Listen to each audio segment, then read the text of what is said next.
Señor, te damos gracias por este tiempo que nos permite, Señor, estar aquí al frente. Gracias, Señor, porque sabemos que es un privilegio, Padre mío, poder estar frente a mis hermanos, Señor. Gracias porque tú eres bueno, Señor, y porque tú eres el que nos hace, Señor, poder tener la disposición, Señor, de escuchar tu palabra, de poder, Señor, escuchar, Señor, tu consejo. Que esta mañana, Señor, esto que esté aquí, Señor, este mensaje sea de bendición a mis hermanos, que cada uno, Señor, conforme su necesidad, tú le hables y tú les ministres, Señor, que no sea yo, Señor, sino que sea tu Espíritu Santo el que obre, Señor, esta mañana en la vida de mis hermanos. Muchísimas gracias en el nombre de Cristo Jesús. Amén. Ahora sí pueden tomar su lugar y ayúdenme a abrir su Biblia en el libro de Primera de Juan, en el capítulo 1. Hemos estado leyendo ya del versículo 1 hasta el versículo 5. Y hoy vamos a estar leyendo lo que es el versículo 6 y versículo 7. Y vamos a estar con el tema, el cual le pusimos comunión con Dios. ¿Sí? Si ustedes ya lo tienen, nada más levante su manita para ya dar inicio. Ok. Nosotros hemos estado leyendo y recordando que esta carta se escribió para confrontar falsas doctrinas, falsos maestros, falsos creyentes, para confrontar a los que creían que tenían la verdad, a aquellos que creían que tenían su salvación, y resulta que Juan les está escribiendo y diciéndoles: no se equivoquen, las cosas son de esta manera, y por eso empezó a escribir esta carta. ¿De acuerdo? Leímos el estudio pasado, el versículo 5, donde decía: este es el mensaje que hemos oído de Él y os anunciamos, Dios es luz y no hay ningunas tinieblas en Él. Estuvimos estudiando qué era la luz, qué representaba, porque aquí está diciendo que Dios es luz, y estábamos a través de la palabra viendo qué representaba esta luz. Si esta luz representaba su gloria, representaba su santidad, representaba a Cristo, y por consiguiente entonces hoy en día representa su palabra. Vimos también que las tinieblas representaban el pecado, y Dios, siendo luz, no podía haber ninguna tinieblas en Él, porque Él, siendo luz, el acercarse a algo en tinieblas, ¿qué es lo que hace? Ilumina, hace visible aquello que está en obscuridad. Bueno, hoy entonces en Primera de Juan, capítulo 1, vamos a empezar con el versículo 6. Y dice: si decimos que tenemos comunión con Él y andamos en tinieblas, ¿qué dice? Mentimos y no practicamos la verdad. La comunión, como dice aquí, si decimos que tenemos comunión, vamos a estar viendo qué es comunión. La comunión con Dios, primeramente, y queremos tenerlo en mente, es que es un privilegio que solo puede tener aquel que ha nacido de nuevo. El que sabe que solo a través de Cristo podemos tener acceso a nuestro Padre Celestial. Solamente quien ha nacido de nuevo puede tener esta comunión, ¿sale? Bueno, ¿y qué es comunión? Comunión significa tener cosas en común. Eso significa comunión. Y si significa tener cosas en común, entonces tener comunión con Dios va un poco más allá de solo leer la Biblia, de solo escudriñarla, de solo orar, porque está diciendo que comunión significa tener cosas en común. Nosotros leemos como cristianos la palabra de Dios, ¿por qué? La leemos para conocer a nuestro Señor, porque dice que ellas dan testimonio de Cristo, y solamente leyéndola podemos conocer a nuestro Señor. Y también oramos al Padre porque necesitamos expresarle a Él nuestra necesidad. En Él oramos para que Él nos pueda escuchar, ¿de acuerdo? Y estamos teniendo cierta comunión, sí, pero dice Él aquí que la comunión va un poco más allá. ¿Por qué lo digo? Porque fíjese, aún los fariseos en aquellos tiempos de Jesús, ellos también leían la palabra, ellos también la estudiaban, la escudriñaban. Ellos también leían en la oraban en las sinagogas. Entonces, ¿qué había de diferente? Fíjese bien, y aún ellos haciendo todo esto, cuando vino Cristo, no le reconocieron. ¿Por qué no le reconocieron? Porque ellos, todo esto que hacían, lo hacían religiosamente, lo hacían por costumbre, no porque realmente quisieran conocer al Señor, ¿vale? Entonces, nosotros tenemos que ir un poquito más allá. ¿A qué? A tener cosas en común. Fíjese, la verdadera comunión con Dios, ¿qué es? Es caminar con Él puestos de acuerdo. ¿Y cómo nos vamos a poner de acuerdo? Teniendo cosas en común. Fíjese lo que dice el libro de Amos, versículo 3.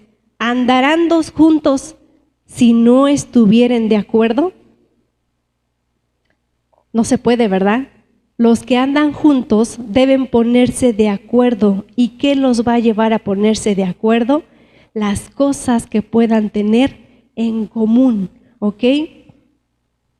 En una amistad, para que se pueda dar, ¿qué necesitan?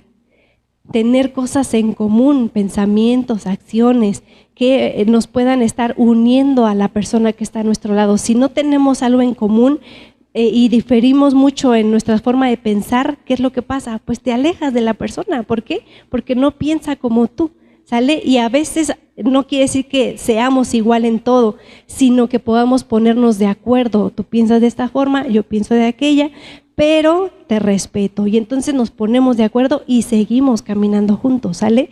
Ahora, en la comunión con Dios, ¿quién debe ponerse de acuerdo con quién? Nosotros debemos ponernos de acuerdo con Dios. Para que exista esta comunión, debemos tener cosas en común con Dios. ¿Cómo? Como pensamientos, valores, cualidades, acciones. Es decir, voy a pensar como Él piensa. ¿Por qué? Porque sus pensamientos son más elevados que los míos. Yo no voy a poder poner mis pensamientos en Él porque mis pensamientos son muy pequeños, ¿sale? Pero los de Él son inmensos, son más elevados, porque la forma en la que Él se manifestó a nuestra vida no lo hace cualquiera, porque su forma de ser es única e inigualable y digna de ser imitada. Cuando nosotros tenemos una relación de amigos o una relación de pareja y sus pensamientos llegan a ser un poquito más elevados que los míos, tú dices, oh, wow, esta persona me gusta cómo piensa, me gusta cómo hace las cosas. ¿Y qué es lo que tratamos de hacer? Imitar esa forma. ¿Por qué? Porque dices, eso me agrada, lo adopto y lo hago mío. Así es con el Señor. Sus pensamientos son más elevados y por tanto, ¿qué hago yo? Trato de imitarlo a Él. ¿Qué cosas podemos pensar entonces como Dios? Pensar como Dios, por ejemplo, sobre el matrimonio. ¿Qué dice el Señor sobre el matrimonio? ¿Qué dice acerca del divorcio? ¿Qué dice acerca de la crianza? Sobre el perdón, sobre el amor. Esos son sus pensamientos, ¿sale? Y esos pensamientos entonces me voy a poner de acuerdo pensando como Él piensa acerca de todos estos asuntos. Y yo les estoy dando muy poquitos ejemplos, pero hay una inmensidad. Y no solamente debemos quedarnos en solo pensar como Él, sino es pensar y llevar a cabo ese pensamiento. Porque dice, si decimos que tenemos comunión con Él, o sea, tenemos cosas en común con Él, pero andamos en tinieblas, o sea, no practicamos eso. Aquí dice, y no practicamos la verdad, entonces somos mentirosos. Tener comunión con Dios es poner en práctica su palabra. Eso es la comunión con Dios.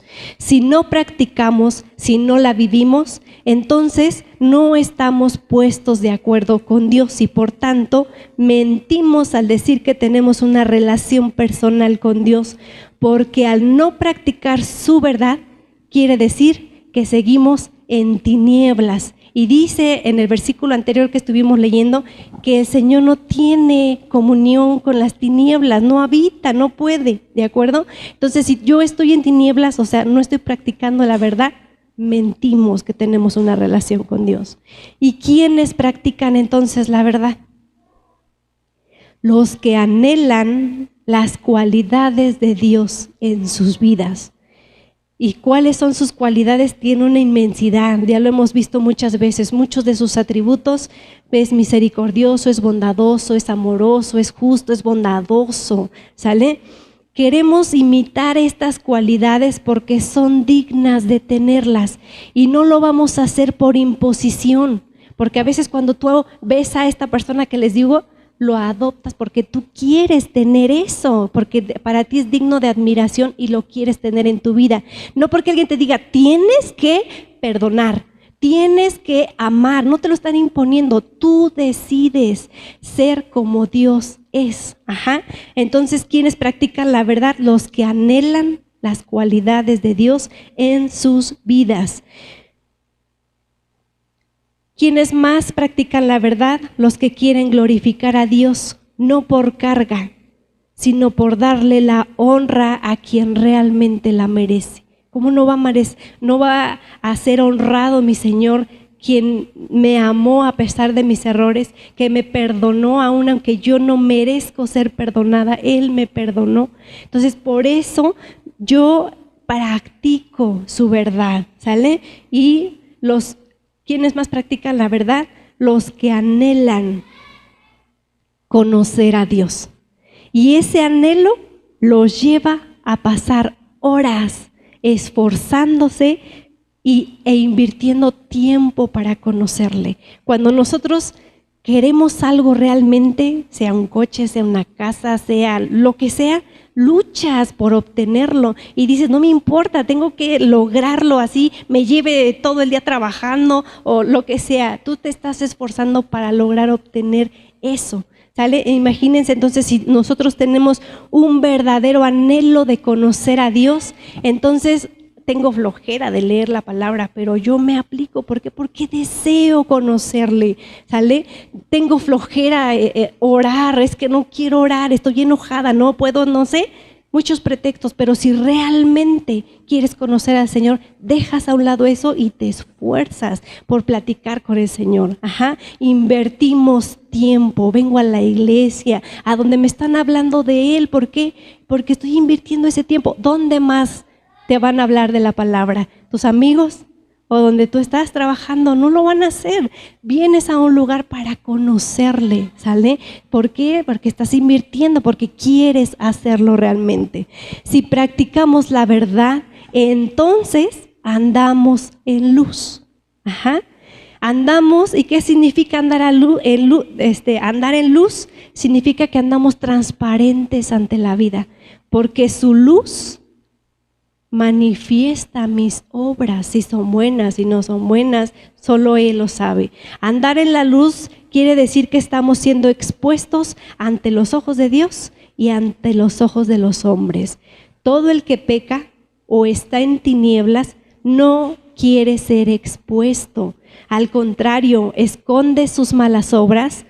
Por ello muchas veces huimos de la luz, huimos de estar leyendo la palabra, huimos de quien nos quiere estar hablando de la palabra. ¿Por qué? Porque está en tinieblas y no quiere ser expuesto, ¿sale?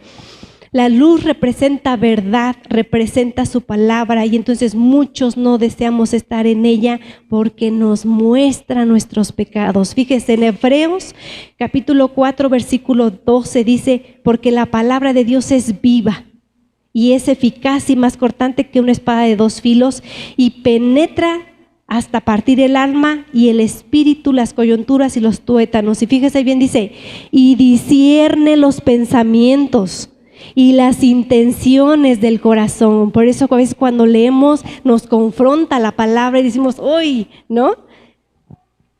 Por tanto, al sentirnos expuestos, ¿qué hacemos? Nos alejamos. No quiero ir, no me voy a exponer, prefiero yo estar de este lado y que nadie me diga nada, ¿no? Nos retiramos de toda aquella chispa, llámese hermano, llámese palabra, llámese oración o destello, que deje ver un poquito mi pecado. Me alejo de eso. El que practica entonces la verdad, no le da temor exponerse a la luz. ¿Por qué no le da temor? porque se deja ver que esa persona está obrando de acuerdo a la voluntad de Dios, que está teniendo algunas cualidades del Señor, ¿sale? Muchas veces no quieren reconocer su condición y por eso se alejan. Distinto al que está en la luz. El que está en la luz sí se deja ver. Y en el versículo 7 de Juan dice, pero si andamos en luz, como Él está en la luz, o sea, si nosotros tenemos comunión con Dios, que es luz, nosotros ¿qué vamos a hacer? Luz. Y si Él es luz, en Él podemos ver la luz. Entonces, si tenemos comunión con Dios, si practicamos su verdad, ¿qué dice más adelante? Tenemos comunión unos con otros, y la sangre de Jesucristo, su Hijo, nos limpia de todo pecado. Dios creó al ser humano para vivir en comunidad, para que no viva solo. En el principio, ¿recuerda? Cuando Dios creó a la mujer, ¿qué le dijo? Antes de crearla, que no era bueno que el hombre estuviera solo. Fíjese, cuando Adán le dice, te pongo aquí en el jardín y le vas a poner nombre a todos, ¿qué es lo que quería hacer Dios? Es que él se pudiera dar cuenta que entre todo eso que había, no había alguien como él, que él pudiera ver su necesidad de me falta algo, ¿no? Y entonces por eso yo les decía que nosotros, el ser humano está diseñado para vivir en comunidad y no solamente solo.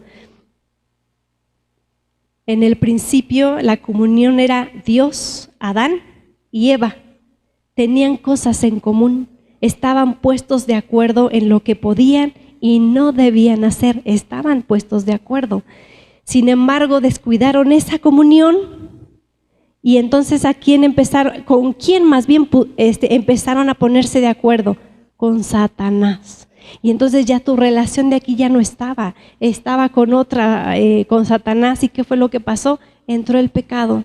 Y al entrar el pecado se rompió esa relación que tenían con Dios y por eso fueron expulsados. Se rompió esa unión o esa comunión. Hoy en día, solo a través del nuevo nacimiento, por medio de Cristo, al creer y reconocer que vino y murió por mis pecados, y gracias a ese sacrificio podemos ahora acercarnos a Dios y tener nuevamente esa comunión que al principio fue rota. Tenemos ahora entonces una nueva forma de pensar cuando nacimos de nuevo. Somos un nuevo ser para poder entonces convivir con mi prójimo. ¿Cómo es esto? Cuando nosotros nacemos de nuevo, entablamos una comunión con Dios, ¿así? Y esta comunión me va a permitir tener una comunión con mi hermano, ¿de acuerdo? Proverbios 16:7 dice, cuando los caminos del hombre son agradables a Jehová, o sea, cuando hay esta comunión, aún a sus enemigos hace estar en paz con él. ¿Por qué? Porque ahora, más que odio por tu enemigo, Dios te dice que lo perdones. Dios te dice que ores por él y te pide también que lo ames. Entonces ya no puedes estar, si alguien te caía mal, pues lo haces tu amigo, ¿sale? ¿Por qué? Porque primero hubo una comunión aquí y después, si Dios nos enseña de esta forma cómo amar a nuestro prójimo, entonces podemos entablar una relación con mi semejante. En este caso, a mis enemigos nos hace estar en paz, ¿sale? Cuando estamos con el Señor. ¿Por qué? Porque también dice que ¿por qué mérito tienes el amar a quien te ama? Eso es otro pensamiento del Señor.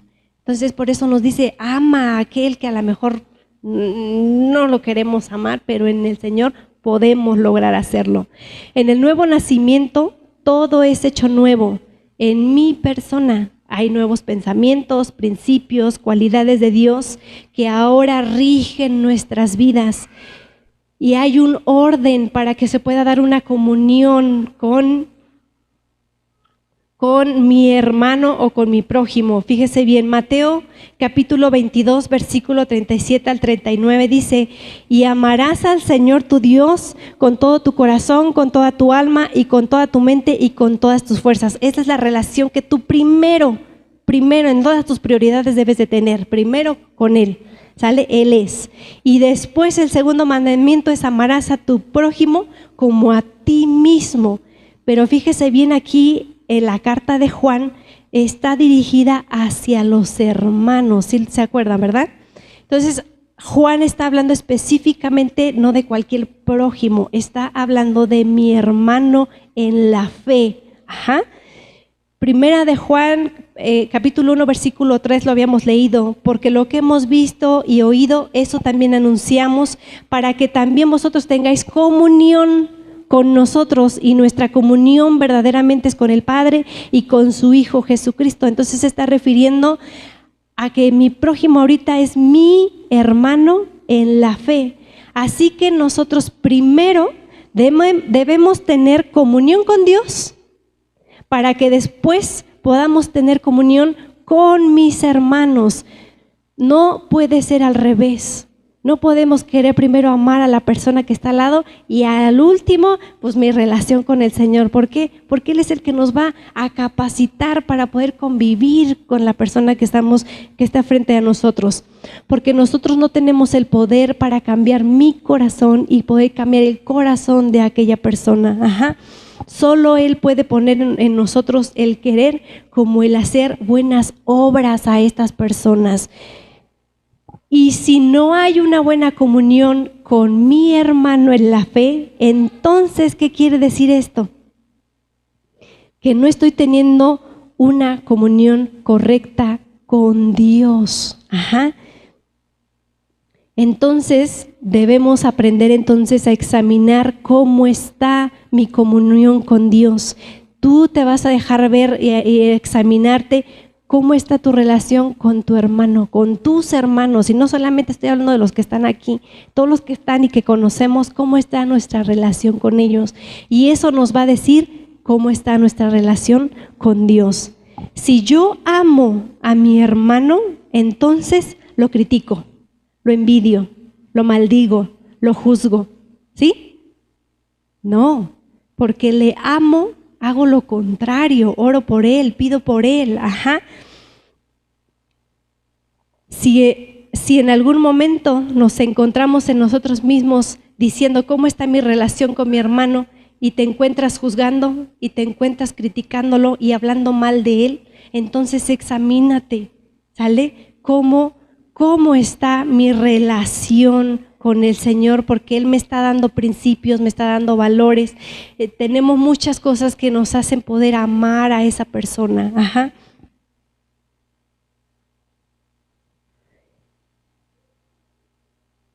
En Primera de Juan, capítulo 4, versículo 20 dice: si alguno dice, yo amo a Dios, y aborrece a su hermano, ¿qué es? Mentiroso.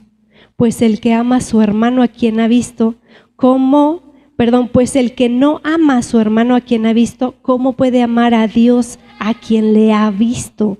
Y Primera de Juan, capítulo 3, versículo 10 dice: en esto se manifiestan los hijos de Dios y los hijos del diablo.